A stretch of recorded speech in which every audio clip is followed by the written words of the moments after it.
Une nouvelle année commence, et comme à chaque nouvelle année, des centaines de bonnes résolutions sont faites.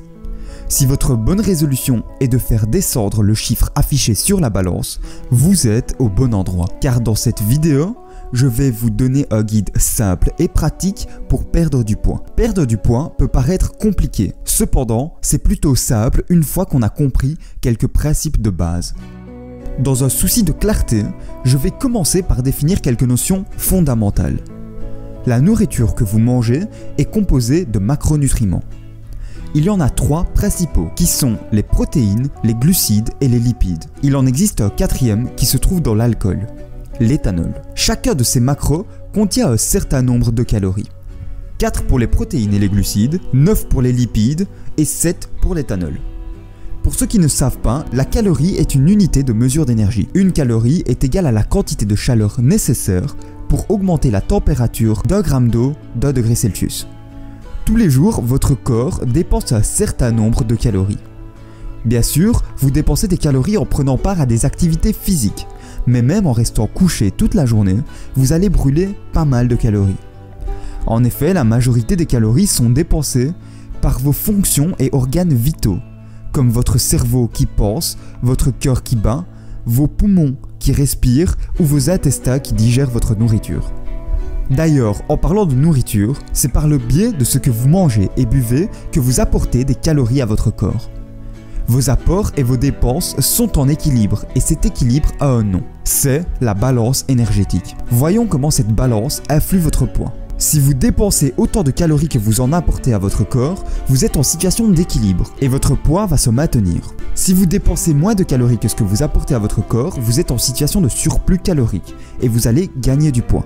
A l'inverse, si vous dépensez plus de calories que ce que vous apportez à votre corps, vous allez être en déficit calorique et vous allez perdre du poids.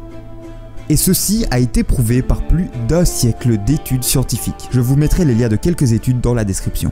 En ce qui concerne la perte de poids, c'est tout ce qu'il y a à savoir. Bah voilà, c'est facile alors, je vais manger une pomme par jour pendant 2 semaines pour créer un déficit calorique énorme et perdre 6 kilos en seulement 2 semaines. Si vous dites ça, vous avez compris le principe, mais ce n'est pas une bonne idée de faire ça pour 2 raisons. 1. C'est loin d'être idéal pour votre santé, car ce n'est pas vraiment ce qu'on peut appeler manger sain. Mais je ne vais pas m'attarder là-dessus, car j'ai fait une vidéo complète sur le sujet que vous trouverez dans la description et dans les fiches. 2. Si on veut avoir un beau physique après notre perte de poids, l'objectif n'est pas de perdre du poids, mais de perdre du gras. La différence majeure étant la rétention de votre masse musculaire. Et oui, c'est un aspect trop souvent oublié de la perte de poids. Pourtant, je vous assure que si vous ne vous souciez pas de préserver vos muscles durant une période de déficit calorique, vous allez amèrement le regretter. Pour le prouver, voici la photo de 2 personnes au même taux de masse grasse. La différence étant que celui de gauche a su garder sa masse musculaire, alors que l'autre non. Le rendu visuel est incroyablement différent et je pense ne pas avoir besoin de vous demander lequel vous préférez. Donc maintenant que vous êtes convaincu de l'importance de préserver ses muscles, on va voir comment faire. Il suffit de 2 choses. La première étant une certaine forme d'entraînement physique, du type musculation.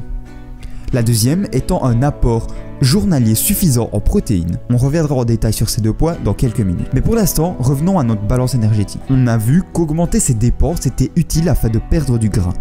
L'idéal est d'augmenter ses dépenses de 2 manières différentes. Premièrement, bouger plus. Par exemple, en ajoutant du cardio. Soit du lisse, c'est-à-dire du cardio à basse intensité, comme du vélo ou de la randonnée, soit du HIIT, c'est-à-dire du cardio fractionné à haute intensité, comme des cycles de 20 secondes de sprint et 10 secondes de marche, ou des cycles de 1 minute de boxe et 20 secondes de repos. Si vous choisissez le HIIT, veillez à ne pas dépasser 2 à 4 sessions par semaine, pour éviter un trop grand stress sur votre corps. Pour bouger plus, vous pouvez aussi marcher au moins 10 000 pas par jour ou pratiquer n'importe quel sport. Ensuite, comme vu précédemment, il est essentiel de coupler ça avec une certaine forme de musculation. N'importe quel sport vous opposant à une résistance qui augmente au fur et à mesure du temps fera l'affaire. Du bodybuilding à l'haltérophilie, en passant par le powerlifting, sans oublier l'entraînement au poids du corps ou la gymnastique, il y a une multitude de choix disponibles. Le choix le plus simple reste la musculation classique, sur laquelle j'ai fait une vidéo complète. Si ça vous intéresse, il y a le lien dans la description. En résumé, la règle générale que vous devez retenir, c'est faire quelque chose tous les jours.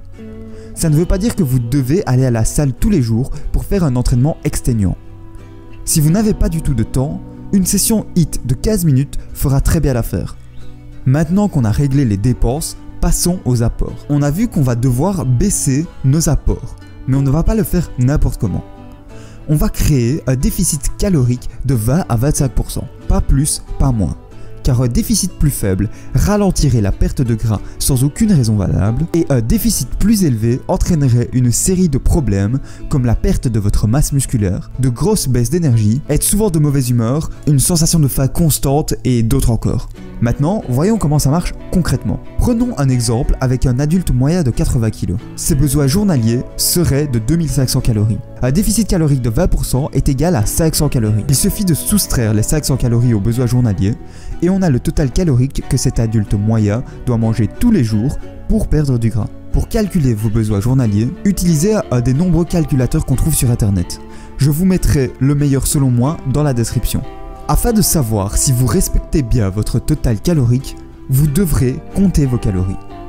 Pour rendre le processus le plus simple possible, téléchargez l'application MyFitnessPal. Il y aura aussi le lien dans la description. Cette dernière vous permettra d'encoder vos aliments et comptera automatiquement les calories ainsi que les macronutriments. D'ailleurs, en parlant de macronutriments, c'est le dernier détail à prendre en compte. Même en déficit calorique, vous devez manger équilibré, sans diaboliser aucun des 3 grands macronutriments. Ils ont tous leur importance. Pour vous expliquer en version très simplifiée, les protéines préserveront vos muscles, les glucides fourniront de l'énergie et les lipides garderont votre profil hormonal au top. En ce qui concerne la quantité, veillez juste à manger 2 g de protéines par kilo de poids de corps. C'est-à-dire que notre adulte moyen de 80 kg de tout à l'heure devrait manger environ 160 g de protéines.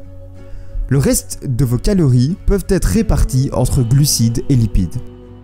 Donc, pour résumer, commencez par calculer vos besoins journaliers grâce au calculateur que je vous ai mis dans la description.